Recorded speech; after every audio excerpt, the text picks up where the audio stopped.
వాళ్ళని తీసుకొద్దాం కమాన్.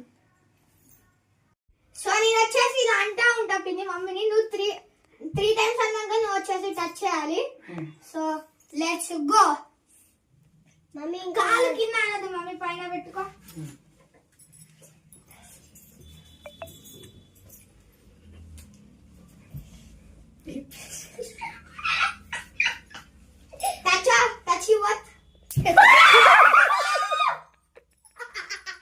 సో చూసారు కదా వాయిస్ వాళ్ళ రియాక్షన్ ఎట్లా వచ్చాయో, చాలా క్రేజీగా వచ్చినాయి. నాకు ఇప్పటికీ అది ఊహించుకుంటే నవ్వు వస్తూనే ఉంది లోపల. ప్రాంక్ వచ్చేసి సక్సెస్ అయితే అయ్యింది మా పిన్ని వాళ్ళ మీద. సో ఎప్పుడైనా నైబర్స్ మీరు గెట్ టుగెదర్ అయినప్పుడు ఇది ఫన్ గా ట్రై చేయొచ్చు. అండ్ ఈ వీడియో నచ్చినట్లయితే please do like, share and subscribe. Okay bye.